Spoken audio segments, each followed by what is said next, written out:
Welcome to our channel. Today we how to register with Nest Secure to manage alarm privacy settings, full guide step by step clearly.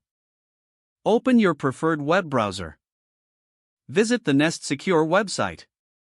Click on the sign in option at the top right corner of the page.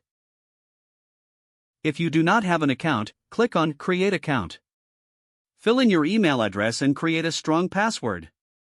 Agree to the terms and conditions by checking the box. Click on the next button to proceed. You will receive a verification email. Check your email inbox for the verification email from Nest. Click on the verification link in the email to activate your account. Return to the Nest Secure website and sign in using your credentials. Once signed in, navigate to the dashboard. Locate and click on Settings from the menu. Find the section labeled Security and Privacy Settings. In this section, you will see various options for managing alarm privacy settings. Adjust the settings according to your preferences.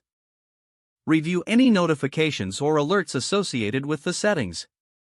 Make sure to save any changes you make. If necessary, log out of the account after completing your adjustments. If the page does not load, refresh the browser or try again in a private or incognito window. Make sure you are using the correct email address, then retype it carefully to avoid small typos.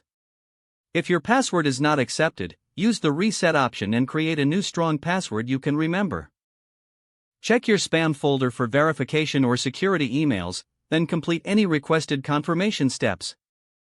Enable two-factor authentication if available to improve account security and reduce unauthorized access risk. After signing in, review your profile details so your contact information and settings are accurate and current. If you see an error message, note it down and try again after restarting your device and internet connection. Log out when you finish, especially on shared devices. If the page does not load, refresh the browser or try again in a private or incognito window. Make sure you are using the correct email address, then retype it carefully to avoid small typos. If your password is not accepted, use the reset option and create a new strong password you can remember. Don't forget to like this video and subscribe to our channel for more step-by-step tech guides.